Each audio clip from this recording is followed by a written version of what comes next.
യേശുക്രിസ്തുവിൻ്റെ ധന്യനാമം വാഴ്ത്തപ്പെടുമാറാകട്ടെ. എൻ്റെ പേര് സെൽവൻ സിറിൽ. എൻ്റെ സ്വദേശം ട്രിവാൻഡ്രത്ത് പൂന്തുറ എന്നുള്ള സ്ഥലത്തിലാണ് ഞാൻ ജനിച്ചത്.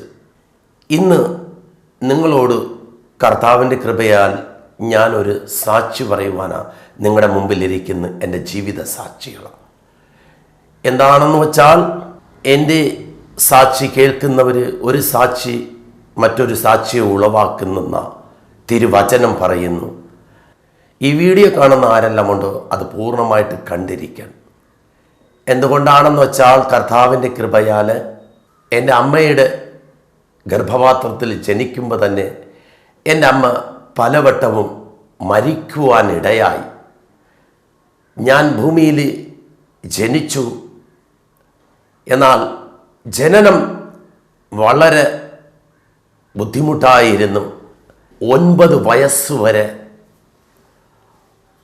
പല ഘട്ടത്തിൽ ഞാൻ മരിക്കുവാനിടയായി. എന്നാൽ പല ഹോസ്പിറ്റലിൽ അവർ എന്നെ കൊണ്ടുപോകുവാനിടയായി. നെയ്യാറ്റങ്കര എന്നുള്ള ഒരു സ്ഥലത്ത് ഒരു മന്ത്രവാദീൻ്റെ അടുത്ത് കൊണ്ടുപോയി. എന്നാ വാർപ്പിൽ അവർ പൊങ്കോലയിട്ട് ആ ചൂടോടെ അദ്ദേഹം കൈയിട്ട് കോരി എറിയുന്നത് എൻ്റെ കണ്ണുകൊണ്ട് കാണുവാനും ഇടയായി. എന്നാൽ ആ മന്ത്രവാദിക്കും രക്ഷപ്പെടുത്തുവാൻ കഴിഞ്ഞില്ല. എന്നാൽ അദ്ദേഹം പറയുന്നു, ആർക്കും ഇത് സാധ്യതയില്ല. പിന്നെയോ വീണ്ടും ഡോക്ടറെ കാണുവാനിടയായി. എന്നാൽ കണ്ടുപിടിച്ചു അത് ക്ഷയരോഗത്തിൻ്റെ രോഗമെന്ന്. എന്നാൽ അതിനുവേണ്ടി മരുന്ന് കഴിപ്പാനിടയായി. എന്നാൽ മരുന്ന് കഴിച്ച് ഒരു മോചനമില്ല. പിന്നെയോ ഞാനൊരു തളർവാദിയായി കിടക്കുമ്പോൾ തന്നെ അവരെ ഏത് സ്ഥലത്ത് കൊണ്ടുപോകണമെന്ന് അറിയത്തില്ല. പിന്നെയോ എൻ്റെ ശരീരം വളരെ ക്ഷീണിതനായി, എഴുന്നേറ്റ് നിൽക്കാൻ പറ്റത്തില്ല. കിടന്നാൽ വളരെ വേദനയാണ്. എൻ്റെ ശരീരത്ത് പുറം മൊത്തം വെർണം കൊണ്ട് നിറഞ്ഞ് പഴുപ്പുകളുണ്ടായി. അതിൽ പുഴുക്കൾ എൻ്റെ ശരീരത്തിനെ തിന്നുവാൻ തുടങ്ങി. ആ മാംസത്തിൽ നിന്ന് വരുന്ന പഴുപ്പും രക്തമും തറയിൽ കിടക്കുവാനും, പുഴുക്കളെ കണ്ട് വീട്ടുകാരും കാണുന്നവരും വളരെ വേദന, എവിടെ പോയി രക്ഷപ്പെടുത്തണം എന്നറിയാതെ പല ഡോക്ടർമാരെയും കണ്ടു. എനിക്കും വളരെ വേദനയാണ്, ഞാൻ നിലവിളിക്കാറുണ്ട്. എന്നാൽ ദൈവത്തിൻ്റെ കൃപയാൽ ആ പുഴുക്കൾ പിന്നെ മാറുവാൻ തുടങ്ങി. എത്ര പൈസ ചെലവഴിച്ചാലും ആ രോഗം മാറണമെങ്കിൽ ദൈവം തന്നെ അവിടെ കരുണ ചെയ്യണം. ദൈവത്തിൻ്റെ കരുണയാൽ രോഗം മാറി. എന്നിട്ട് കുറച്ചു കാലം വീണ്ടും നല്ല ആരോഗ്യവനായിരുന്നു. എന്നാൽ വീണ്ടും 2 വർഷം കഴിഞ്ഞിട്ട് ഈ രോഗം വീണ്ടും തുടങ്ങി. എൻ്റെ 9 വയസ്സിൽ രോഗം മാറി 11 വയസ്സിൽ വീണ്ടും തുടങ്ങി. അങ്ങനെ ഈ 11-12 വയസ്സ് വരെ വീണ്ടും രോഗത്തിൻ്റെ ഇതിലായിരുന്നു. പ്രിയപ്പെട്ടവരെ, ഈ രോഗം പിടിക്കുമ്പോഴും എന്നാൽ എൻ്റെ വേദന അസ്ഥികളെ ഒടിക്കുന്നത് പോലെയും മാംസം ഇറ്റിറ്റ് വീഴുന്നത് പോലെ അവസ്ഥയാണ്. എന്നാലും ഞാൻ എൻ്റെ നിലവിളി കേൾക്കുമ്പോൾ കാണാൻ വരുന്നവർ വളരെ നിലവിളിക്കും. വീട്ടുകാർ അതിനെ കാട്ടി നിലവിളിക്കും. എന്നാൽ മരണത്തെയും പാതാളത്തെയും ജയിച്ച് യേശുക്രിസ്തു കർത്താവിൻ്റെ കൃപയാൽ ആ രോഗം എൻ്റെ 13-14 വയസ്സിൽ രോഗം മാറി പൂർണ്ണമായി. എന്നിട്ട് ഞാൻ നല്ല രീതിയിൽ നടന്നു. അങ്ങനെ നടന്ന് പല രീതിയിലും ദൈവത്തിനെ അറിവാനുള്ള ഒരാഗ്രഹം എൻ്റെ മനസ്സിൽ വന്നു. ഞാനിങ്ങനെ നടന്നു പോകുമ്പോൾ ഒരു മനുഷ്യനെ ഞാൻ കണ്ടു. ആ മനുഷ്യൻ മലം കഴിക്കുന്നത് എൻ്റെ കണ്ണുകൊണ്ട് കാണുവാൻ ഇടയായി. എൻ്റെ 16-ാമത്തെ വയസ്സിൽ അദ്ദേഹത്തിനെ കണ്ട് എൻ്റെ ഉള്ളുരുകി. ഞാൻ നല്ല ഭക്ഷണം കഴിക്കുന്നു, ആ മനുഷ്യൻ മലം കഴിക്കുന്നു. ആ ചിന്ത എന്നെ ഇട്ട് വളരെ വളരെ വേദന ഉണ്ടാക്കി. നീ ജനിപ്പിച്ച മനുഷ്യനല്ല എന്ന് ദൈവത്തോട് ചോദിക്കുവാൻ ഇടയായി. എന്നെ കേൾക്കുന്നവരെ ഒന്ന് മനസ്സിലാക്കണം, നമ്മുടെ മുൻപിൽ ഒരു മനുഷ്യൻ മലം കഴിക്കുമ്പോൾ നമുക്ക് എന്താ തോന്നും? പിന്നെ 19-ാമത്തെ വയസ്സ് വരുമ്പോൾ എനിക്കൊരു വീണ്ടും ഞാൻ കായലിൽ എല്ലാ കുട്ടികളും കളിച്ചിട്ടിരിക്കുമ്പോൾ ഞാൻ അവരുടെ കൂട്ടത്ത് കളിക്കാൻ പോയി. കായലിൽ അവിടെ കണ്ട മരമെന്ന് പറയും, കായലിൻ്റെ സൈഡിലിരിക്കുന്ന ആ മരത്തിൽ നിന്ന് എല്ലാവരും കയറി ചാടും, ഞാനും ചാടി.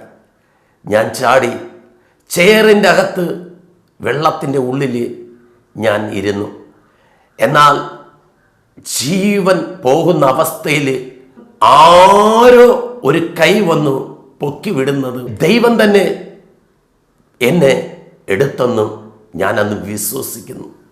എൻ്റെ 23-ാമത്തെ വയസ്സ് ഞാൻ സൗദിയിൽ അവിടെ ജോലി ചെയ്തു. ഒരു 30 നിലയുടെ ഹൈറ്റ് വരും.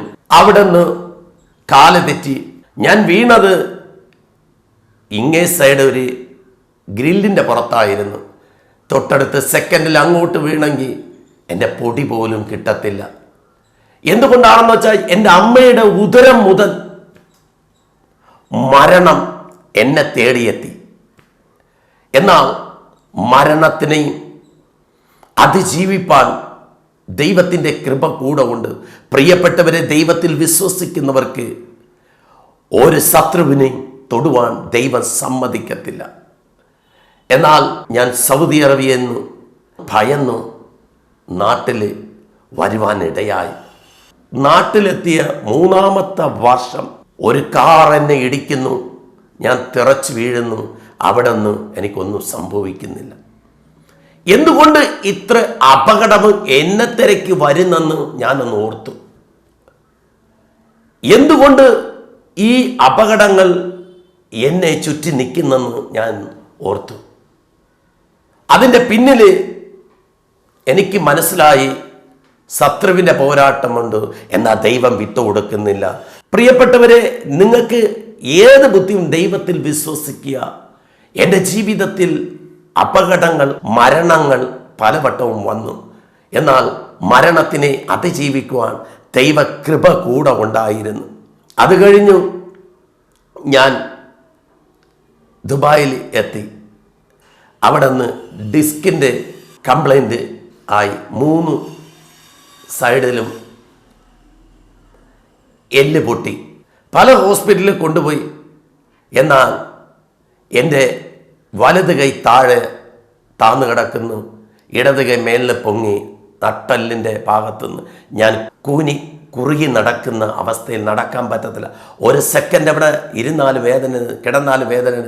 അങ്ങനെ മെഡിക്കൽ കോളേജ് വിക്രം സാറിനെ കണ്ട്. അന്നത്തെ കാലത്ത് ആർക്ക് രക്ഷിക്കാം? അവിടെ നിന്ന് ജയാനന്ദ, അങ്ങനെ കുറേ ബുദ്ധിമുട്ടുണ്ടായി. ഞാൻ ആ സമയമെല്ലാം കത്തോലിക്കക്കാരനായിരുന്നു. അങ്ങനെ രക്ഷയില്ലാതെ വന്നപ്പം ഒരു സഹോദരൻ പറഞ്ഞു ഡിവൈൻ ധ്യാന കേന്ദ്രത്തിൽ പോയി. 3 ദിവസം ഇരുന്നതിൻ്റെ ശേഷം യേശു എന്ന് പറയുന്ന ഒരു രൂപം അവിടെ ഉണ്ടായിരുന്നു, ഒരു ബിംബമായിരുന്നു. അതിന്ന് ഒരു അടി നീളത്തിന് 2 സൈഡിൽ നിന്നും പല്ല് ആ ക്രൂശിൻ്റെ നിന്ന് ഇറങ്ങി വന്നത് എൻ്റെ കണ്ണിൽ 3-ാം ദിവസം കണ്ട്. എൻ്റെ വീട്ടുകാരോട് ഞാൻ പറഞ്ഞു, അവരെല്ലാം എന്നെ കുറ്റപ്പെടുത്തി. നാട്ടുകാരോട് പറഞ്ഞ് അവരെല്ലാം കുറ്റപ്പെടുത്തി. എന്നാൽ 4-ാമത്തെ ദിവസം കഴിഞ്ഞ് പോകുമ്പോൾ അത് തന്നെ അവിടുത്തെ ഭീമിൻ്റെ മറവിൽ ഞാൻ കയറിയിരുന്നു. 5-ാമത്തെ ദിവസം അത് തന്നെ, ഒരു പ്രാവശ്യമല്ല, അങ്ങനെ 7 ദിവസം ഞാൻ ചാലക്കുടിയിലിരുന്നു. 7 ദിവസം എനിക്ക് കണ്ടത് ഇത്. ഞാൻ പറഞ്ഞപ്പോൾ എന്നെ വിമർശിക്കുവാനിടയായി. എന്നാൽ അവരെ വിട്ട് ഇതിൻ്റെ എന്താണെന്ന് നോക്കാൻ വേണ്ടി വീണ്ടും 7 ദിവസം 14 ദിവസം ഞാൻ കുടിയിൽ പോയി. എന്നാൽ എനിക്ക് കണ്ട 100-ൽ 1000 അതിൽ കൂടുതൽ വട്ടം ഈ രൂപം എന്ന് വെച്ചാൽ ആ ക്രൂശിലിരിക്കുന്ന ബിംബത്തിൽ നിന്ന് ആനയുടെ കൊമ്പ് പോലെ ഇറങ്ങി വരുന്ന രൂപം എൻ്റെ മുമ്പിൽ വരുവാൻ ഞാൻ ഭയന്നു. എന്തുകൊണ്ട് ഇതെനിക്കിങ്ങനെ സംഭവിക്കുന്നു ഞാൻ പലവട്ടം ചോദിക്കാറുണ്ട്. എന്നാലും എല്ലാവരും എന്നെ കുറ്റപ്പെടുത്തുന്നു. എന്നാൽ അവിടെ കുറച്ചു കാലം കഴിഞ്ഞ് രണ്ട് ഇവാഞ്ചലിസ്റ്റ് രണ്ടുപേരും കൊല്ലത്തുനിന്നാണ് വന്നത്. ഒന്ന് കുഞ്ഞുമോനെന്നും സഹോദരനായിരുന്നു, ഒന്ന് ക്രിസ്റ്റി സഹോദരനായിരുന്നു. ഞാൻ അവിടെ ഇരിക്കുമ്പം ചേച്ചി പറഞ്ഞു വിട്ട് എന്തിനാണെന്ന് ഞാൻ ചോദിച്ചു. അത് പെന്തിക്കൂസുകാരാണ്. അപ്പം പെന്തിക്കൂസ് എന്ന് വെച്ചാൽ ശരിക്കും പറഞ്ഞാൽ എനിക്ക് അറിയില്ല. പെന്തിക്കൂസ് എന്നുള്ള രീതിയിൽ ഞാൻ പോയിട്ടില്ല. എന്നാൽ കത്തോലിക്ക ബാക്ക്ഗ്രൗണ്ടിൽ ഞാൻ ഇരുന്നവനാണ്. എന്നാൽ അവർ വന്നപ്പോൾ ഞാൻ അവരെ മറ്റുള്ള ഒന്നും പറഞ്ഞില്ല. അവരെന്നോട് പറഞ്ഞ് ഫാസ്റ്റിംഗ് ചെയ്യണം. ഫാസ്റ്റിംഗ് എന്ന് വെച്ചാൽ നമുക്കറിയാം, 1 മണിക്കൂർ ഇരുന്ന് നമ്മൾ ഭക്ഷണം കഴിക്കുന്ന വിഷം ഇരിക്കത്തില്ല. എന്നാൽ അവർ പറഞ്ഞ ഇത് 3 ദിവസം ഇരിക്കാൻ തുടങ്ങി. ഒരു ദിവസത്തോടെ വിശപ്പ് ഒരുപാടുണ്ടായിരുന്നാൽ സഹിച്ചു 3 ദിവസം അവിടെ ഫാസ്റ്റിംഗ് ചെയ്തു. വചനം എടുത്ത് നോക്കുമ്പോൾ അവർ പറയുന്നത് സത്യമാണെന്ന് എനിക്ക് മനസ്സിലായി. എന്നാൽ അവർ പറഞ്ഞ രീതിയിൽ ഞാൻ പ്ലാമോട് ഒരു ചർച്ചിൽ IPC ചർച്ചായിരുന്നു, അവിടെ പോയി ആ വചനം ഉൾക്കൊള്ളുവാൻ ഇടയായി. എന്നാൽ പിന്നെ ഞാൻ ആ വചനത്തോട് ലയിക്കുവാൻ ഇടയായി. ഞാൻ ദൈവത്തോട് ദൈവം ആരാണെന്ന് ചോദിക്കുവാൻ ഇടയായി. ഒരു ദിവസം എന്നോട് മേൽ നിന്ന് ഒരു ശബ്ദം കേൾപ്പാൻ ഇടയായി. പ്രിയപ്പെട്ടവരെ, ഇന്ന് ഞാൻ നിങ്ങളോട് പറയുന്നു, ദൈവം ഒരു മനുഷ്യനെ എടുത്തു കഴിഞ്ഞാൽ ആർക്കും മാറ്റാൻ പറ്റത്തില്ല. സത്യവചനത്തിനെ ഞാൻ അറിയുവാനും അങ്ങനെ രാത്രി ഏകദേശം 1 മണിയോളം ഞാൻ പ്രാർത്ഥിച്ചിട്ടിരുന്നപ്പം ഒന്ന് പറഞ്ഞ് സത്യദൈവം ആരാണെന്ന് ദൈവത്തോട് നിലവിളിച്ചു. അവിടെ ദൈവം ശബ്ദത്തോട് നീ എന്നെ നോക്കെന്ന് പറഞ്ഞ് ഞാൻ നോക്കുമ്പോൾ എത്ര ഇടിവെട്ടിൻ്റെ ശബ്ദത്തിനെ കൂട്ടിയെടുത്താലും ഈ ശബ്ദത്തിനെ പോലെ വരുന്നില്ല. പെരുവെള്ളത്തിൻ്റെ ഇരച്ചൽ എത്ര വന്നാലും ഈ ശബ്ദത്തെ പോലെ വരുന്നില്ല. എന്നാൽ ആ ശബ്ദം ഇങ്ങനെ എന്നോട് പറഞ്ഞ്, നീ കണ്ട ദൈവം ഞാനല്ല, ഞാനായ ക്രിസ്തുവിനെ നീ നോക്ക്. ഞാൻ അങ്ങോട്ട് നോക്കി ദൈവത്തിൻ്റെ അഗ്നി രൂപത്തിനെ കണ്ടപ്പോഴും എന്നോട് പറഞ്ഞ ഒരു വചനം, 2 തെസ്സലോനിക്കർ 2-ാം അധ്യായത്തിൻ്റെ 2-ാം വാക്യം നീ വായിക്കൂ, അതിൻ്റെ പൊരുൾ നിനക്ക് മനസ്സിലാകുമെന്നു എന്ന് പറഞ്ഞു. എന്നാൽ ആ വചനം ഞാൻ വായിക്കാൻ തുടങ്ങി. പ്രിയപ്പെട്ടവരെ, ആ ശബ്ദം, അതിനു മുമ്പേ ഈ ഇവാഞ്ചലിസ്റ്റുമാർ അന്ന് എന്നോടൊരു കാര്യം പറഞ്ഞ് വീട്ടിൽ വന്നിട്ട്, നിങ്ങൾ ദൈവ ശബ്ദം കേൾക്കും ബ്രദറ്. അത് മാത്രമല്ല, എൻ്റെ തലയ്ക്ക് കൈവച്ചിട്ട് അവർ അന്ന് പറഞ്ഞതാ, നിങ്ങളൊരു ശുശ്രൂഷക്കാരനാ എന്ന് പറഞ്ഞപ്പോൾ ഞാൻ അവരോട് ചോദിച്ചു, നിങ്ങൾക്ക് വെറുതെ വേലയില്ലയോ? നിങ്ങൾ പെന്തിക്കോസ്തുകാർ ഇങ്ങനെയാണോ? അവർ എന്നോട് പറഞ്ഞ്, ആ സഹോദരന്മാർ പറഞ്ഞ ഒരൊറ്റ കാര്യമാണ്, പരിശുദ്ധാത്മാവ് പറയുന്നു, മോശയെ കൊണ്ട് അത്ഭുത അടയാളം ചെയ്തെങ്കിൽ നിങ്ങളെക്കൊണ്ട് ചെയ്യും ബ്രദറെ എന്ന് പറഞ്ഞ്, നിങ്ങളൊരു ശുശ്രൂഷക്കാരനെന്ന് പറഞ്ഞ്. പ്രിയപ്പെട്ടവരെ, ഇത് കേട്ടിട്ട് പരിശുദ്ധാത്മാവ് പറഞ്ഞെങ്കിൽ അത് സംഭവിക്കുമെന്ന് ഞാൻ വിശ്വസിച്ചു. പിന്നെ ഞാൻ വചനങ്ങൾ വായിക്കാൻ തുടങ്ങി, ദൈവത്തോട് അടുക്കുവാൻ തുടങ്ങി, ദൈവത്തിൻ്റെ ദർശനങ്ങൾ കാണുവാൻ തുടങ്ങി. ഇത് കണ്ടതിൻ്റെ ശേഷവും അങ്ങനെ ഞാൻ ദൈവത്തിലോട്ട് തിരിഞ്ഞു, സത്യവചനത്തിനെ പൂർണ്ണമായിട്ട് പഠിക്കുവാൻ തുടങ്ങി. ദൈവം ചെയ്ത അത്ഭുതങ്ങൾ, അടയാളങ്ങളെ അറിയുവാൻ തുടങ്ങി. ദുബായിൽ നിന്ന് ഞാൻ വന്നു. 2 സിമ്മിനെ കാണുവാനില്ല, ഒരു മെമ്മറി കാർഡിനെ കാണുവാനില്ല. ഞാൻ വീട്ടിൽ ചോദിച്ചു, ഇതെവിടെ പോയെന്ന്. അവർ പറഞ്ഞ്, ഞങ്ങൾക്കറിയില്ല. ഞാൻ സിം കാർഡ് നോക്കുമ്പോഴും ഒരു ശബ്ദം വീണ്ടും എന്നോട് സംസാരിക്കുന്നു, നീ അന്വേഷിക്കുന്ന സാധനം തീയുടെ അകത്ത് കിടക്കുന്നെന്ന്. ഞാൻ ആ ശബ്ദം കണ്ട് അമ്പരന്ന് പോയി അങ്ങോട്ടും ഇങ്ങോട്ടും നോക്കാറുണ്ട്. എന്നാൽ ആരെയും കാണുവാനില്ല. പിന്നെ ഈ ശബ്ദം എവിടെ നിന്ന് വരുന്നു? വീണ്ടും പുറത്തിറങ്ങി നോക്കുമ്പോൾ വീണ്ടും ആ ശബ്ദം എന്നോട് പറയുവാൻ ഇടയായി, നീ അന്വേഷിക്കുന്ന സിം കാർഡും ആ പേപ്പറുമായിട്ട് തീയുടെ അകത്ത് കിടക്കുന്നെന്നും വീണ്ടും പറഞ്ഞു. ഞാനൊരു വലിയ വടിയെടുത്ത് കിണ്ടി നോക്കി. വെള്ള പേപ്പറിൽ എങ്ങനെ ഇട്ടോ അതുപോലെ അവിടെ നിന്ന് തീയിന്ന് പുറത്തെടുക്കുവാൻ ഇടയായി. എന്നാൽ ആ ദൈവദാസന്മാർ പറഞ്ഞിട്ട് പോയ ഒരു വാക്ക് പരിശുദ്ധാത്മാവ് പറയുന്നു, അത്ഭുതം അടയാളവും നിന്റെ കണ്ണുകൊണ്ട് കാണുമെന്ന്.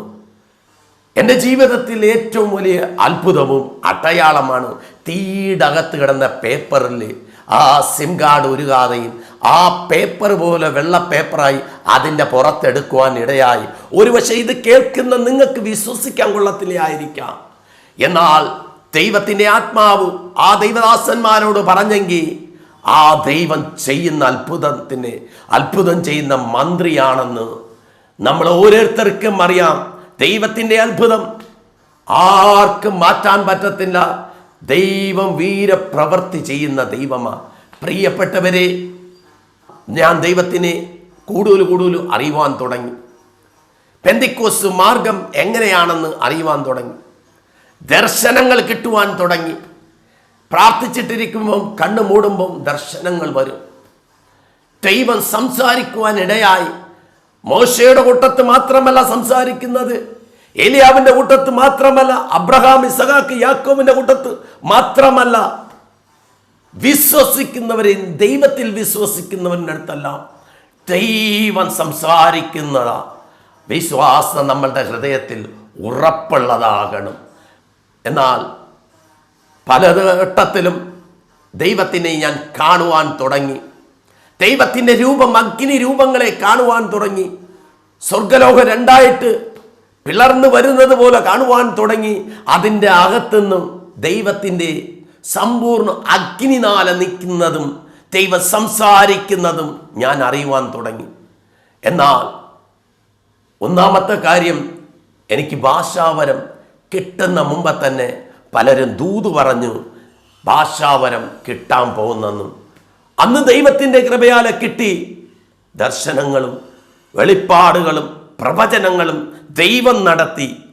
നമുക്കതിനെ പ്രശംസിക്കാൻ ഒന്നുമില്ല. എന്നാൽ ആ ദൈവത്തിൻ്റെ കൃപയാൽ അങ്ങനെ നടന്നു പോകുന്ന കാലഘട്ടത്തിൽ ഒരു ശുശ്രൂഷക്കാരനായി ദൈവം തിരഞ്ഞെടുത്തു. ഇന്ന് ഈ ഭൂമിയിൽ നിർത്തിയിരിക്കുന്നു. അത് മാത്രമല്ല, ഇതിൽ വന്നതിൻ്റെ ശേഷം പെന്തിക്കോസ്ത് മാർഗത്തിൽ കർത്താവ് എന്നെ തിരഞ്ഞെടുത്തു. പിന്നെയോ അത് കഴിഞ്ഞിട്ടും ദൈവം എന്നോട് സംസാരിച്ച് ഒരു വാക്കുണ്ട്, ആരെ കൈവിട്ടാലും ഞാൻ നിന്നെ കൈവിടത്തില്ലെന്നു എനിക്ക് വേണ്ടി നീ ഇറങ്ങും. വിശുദ്ധ വേദപുസ്തകം, ഈ ബൈബിൾ എൻ്റെ കയ്യിൽ എടുക്കുവാൻ തുടങ്ങി. ഞാൻ സത്യദൈവത്തിനോട് ചേർന്ന് നിൽപ്പാൻ ഇടയായി. അത് കാരണം എനിക്ക് ദുഷി, പഴി, നിന്ദ, പരിഹാസം വന്നപ്പോഴും കർത്താവ് യേശുവിൻ്റെ വചനത്തിനെ മുറുകെ പിടിച്ചു. ദൈവം ഇന്നുവരെ നടത്തുന്നു. എന്നെ കേൾക്കുന്ന പ്രിയപ്പെട്ടവരെ, ദൈവത്തിൽ ആശ്രയിക്കുന്ന നിങ്ങളോടും പറയുന്നു, സത്യദൈവത്തിനെ നിങ്ങൾ അറിയുവിൻ. സത്യദൈവം ആരാണെന്ന് അറിയുവിൻ. സത്യദൈവത്തിൽ താഴ്ന്നിരിക്കുന്നവർക്ക് ഒരു കാലവും ഒരു ബുദ്ധിമുട്ടുണ്ടാവത്തില്ല. ജീവിക്കുന്ന ദൈവം ആത്മാവിലും സത്യത്തിലും നിങ്ങൾ പ്രാർത്ഥിപ്പിൻ. നിങ്ങളെ ഏവരെയും, ഈ വീഡിയോ കാണുന്ന എല്ലാവരെയും ദൈവം അനുഗ്രഹിക്കട്ടെ. സ്തോത്രം.